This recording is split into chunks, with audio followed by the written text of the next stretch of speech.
దేవుని పరిశుద్ధ నామానికి సమస్త ఘనత మహిమ. ప్రియ దేవుని బిడ్లారా, ఈరోజు థర్స్డే 30th October 2025. మీ అందరికీ యేసు ప్రభువారి పేరట నేను శుభాలు తెలియపరుస్తున్నాను.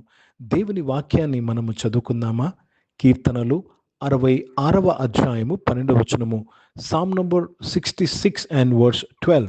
నరులు మా నెత్తి మీద ఎక్కునట్లు చేసేతివి, మేము నిప్పులలోనూ నీళ్లలోనూ పడితిమి, అయినను నీవు సమృద్ధి గల చోటికి మమ్మల్ని రప్పించి ఉన్నావు. దేవునికి స్తోత్రము కలుగును గాక. నీవు మమ్మలను సమృద్ధి గల చోటులోనికి నీవు నడిపించి ఉన్నావు, రప్పించి ఉన్నావు అన్న మాట ఉంటుంది. నీవు మమ్మలను సమృద్ధి గల చోటుకి, దానికి ముందు ఎలాగుందంటండి పరిస్థితి? నిప్పుల్లో నడిచాము, నీళ్ళల్లో నడిచాము, ప్రజలు మా నెత్తి మీద ఎక్కారు. ప్రియ దేవుని బిడ్డలారా, జాగ్రత్తగా ఈ వాక్యాన్ని గమనించాలి. ప్రజలు మీ నెత్తి మీద ఎక్కి ఉన్నారు, ప్రజలు మీ మీద మిమ్మల్ని త్రొక్కారు. ఒక మాటలో చెప్పాలంటే నీవు శోధన కూడా వెళ్ళావు. You went through trials and temptations, you went through pain. కానీ దేవుడు నిన్ను సమృద్ధి గల చోట రప్పిస్తున్నాడు. ఒకవేళ ఈ వాక్యం వింటున్నా నీవు, ఈ యొక్క మార్నింగ్ డివోషన్లో నీవు ఇబ్బంది కొలిమిలో ఉన్నావేమో, నిప్పు అనుభవంలో అగ్ని కూడా నీ జీవితం వెళుతుందేమో, నీరు చేత కొట్టబడుతున్నావేమో, ఈరోజు దేవుడు నీతో మాట్లాడుతున్నాడు. నిన్ను త్వరగా, శీఘ్రమే, ఇప్పుడే సమృద్ధి గల చోటులోనికి ఆయన నిన్ను నడిపిస్తున్నాడు. దేవునికి స్తోత్రం. Let me read this in English. Thou hast caused men to ride over our heads. We went through fire and through water, but thou broughtest us out into a fruitful place. సమృద్ధి గల చోట, fruitful place. every temptation, every trial, every pain you're going through, you will land up into a fruitful place. నువ్వు వెళ్తున్న ప్రతి నొప్పి, బాధ, కష్టము, అవమానం, ప్రతి శ్రమ, చివరికి నువ్వు దేవుని నమ్మినట్లయితే, ప్రతి శోధన యందు నువ్వు దేవుని స్తుతించినట్లయితే సమృద్ధి గల చోటుకి రప్పించబడుతున్నావు. ప్రతి శోధనని జీవితంలో నేను సమృద్ధి గల చోటుకి రప్పించుటకే వస్తుందని నువ్వు నమ్మాలి. నమ్ముట నీ వలనైతే సమృద్ధి గల చోటులోనికి నువ్వు రప్పించబడుతున్నావు. హిందీ మే పढ़ेंगे भजन संहिता 66 चैप्टर और 12th वचन पढ़ रहे हैं. तूने गुड़ छड़ों को हमारे सिरों के ऊपर से चलाया, हम आग और जल से होकर गए, परंतु तूने हमको अब उबार के सुख से भर दिया है. उबार के सुख से हमें भर दिया है. कितने भी हम क्लेश के द्वारा जाए, लेकिन आप हमें अच्छाई से भर देंगे. కనుక ప్రియ దేవుని బిడ్డలారా, ఈరోజు దేవుని వాక్యము ద్వారా దేవుడు నిన్ను బలపరుస్తున్నాడు, నీకు ధైర్యము, నీకు నిరీక్షణ కలుగు చేస్తున్నాడు, నీకు నిరీక్షణ పుట్టిస్తున్నాడు. ఏంటి తెలుసా?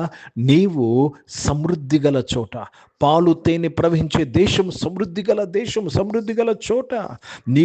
నీవు అప్పు బాధల్లో నుంచి అప్పిచ్చేవాడిగా మారినప్పుడు సమృద్ధి గల చోట, అనారోగ్యం నుంచి ఆరోగ్యములో మారినప్పుడు సమృద్ధి గల చోట, అవమానం నుంచి ఘనతలోకి నడిపించబడినప్పుడు సమృద్ధి గల చోట.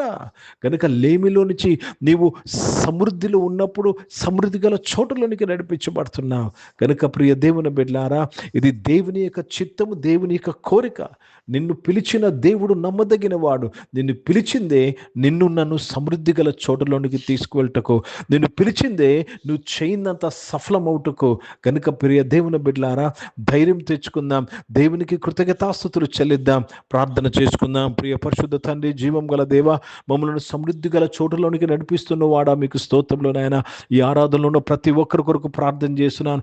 చాలా మంది అగ్ని కూడా వెళుతున్నారు, చాలా మంది నీళ్ళల్లో వెళుతున్నారు ప్రభా, చాలా మంది మీదకి ప్రజలు, మనుషులు ఎక్కి ఉన్నారు ప్రభా నాయన. కానీ నాయన, వారందరినీ కూడా నువ్వు సమృద్ధి గల చోటులోనికి నడిపిస్తున్నావు తండ్రి. దాన్ని బట్టి మీకు నేను కృతజ్ఞతాస్తుతులు చెల్లిస్తున్నాను ప్రభా. సహాయం చేసిన స్తోత్రం. అనారోగ్యం వారందరినీ ముట్టి స్వస్థపరిచిన స్తోత్రం. జాబ్స్ కొరకు ఎదురు చూసిన వారు మంచి జాబ్స్, సమృద్ధి గల జాబ్లోనికి నడిపించినందుకు స్తోత్రం. బిజినెస్ చేస్తున్న ప్రతి ఒక్కరిని నాయన వారి బిజినెస్ని సమృద్ధిలో నడిపించినందుకు స్తోత్రం చెల్లిస్తున్నాను. చదువుకుంటున్న వారందరి కొరకు ప్రార్థన చేస్తున్నాను. ఏ తరగతిలో ఏ క్లాస్లో చదువుతున్నా, ఏ కాలేజ్ యూనివర్సిటీలో చదువుతున్నా, ఏ స్కూల్లో చదువుతున్నా, సమృద్ధి గల దేవా ర్యాంక్, సమృద్ధి గల మార్క్స్ని, సమృద్ధి గల నాయన ప్రమోషన్, సమృద్ధి గల నాయన తండ్రి గ్రేడ్స్ వరకు ఇచ్చినందుకు స్తోత్రం చెల్లిస్తున్నాను. ఈరోజు పుట్టినరోజులు, పెళ్లి రోజులు జరిపించుకున్న వాడిని దీవించి మీ దయాకీటం ధరింపు చేసి మీ దయలో మనుషుల దయలో మీరు వర్ధలింపు చేసి కాపాడినందుకు స్తోత్రాలు చెల్లిస్తున్నాను. పరిశుద్ధ తండ్రి పరిచయం చేసిన ప్రతి ఒక్కరిని దీవించండి అయ్యా. భారతదేశం కొరకు, దేశ రక్షణ కొరకు ప్రార్థన చేస్తున్నాను. ఇజ్రాయెల్ దేశం కొరకు, యెరూషలేముకు శాంతి సమాధానం కొరకు ప్రార్థన చేస్తూ యేసుక్రీస్తు పరిశుద్ధ నామమున ప్రార్థన అంతయు అడిగి వేడుకొని పొంది ఉన్నాం తండ్రి. ఆమేన్. పరలోకమందున్న మా తండ్రి, మీ నామం పరిశుద్ధ పరచబడును గాక, మీ రాజ్యము వచ్చును గాక, మీ చిత్తం పరలోకమందు నెరవేర్చబడుతున్నట్లు భూమి మీద నెరవేర్చబడును గాక. మాకు కావాల్సిన దినాహారం మాకు దయచేయము. మా ఇంట్లో అపరాధములు చేసిన వారిని మేము క్షమించిన ప్రకారం అపరాధం క్షమించము. మమ్మల్ని శోధన తెగ కీర్ని తప్పించము. ఎందుకంటే రాజ్యము, శక్తి, మహిమ నిరంతరం నీవైనవి తండ్రి. ఆమేన్. ఇప్పుడు మన పరమ తండ్రి దేవుని ప్రేమ, ప్రభువైన యేసుక్రీస్తు వారి కృప, పరిశుద్ధాత్మిక అన్యోన్య సహవాసం ఈ ఆరాధనలో పాల్గొన్న ప్రతి ఒక్కరితో, ప్రార్థన చేయబడిన అంశములతో, సంఘముతో ఇప్పుడు ఎల్లప్పుడూ సదా తోడైయుండును గాక. ఆమేన్. దేవునికి స్తోత్రం. అందరికీ వందనాలండి. God bless you and praise the lord.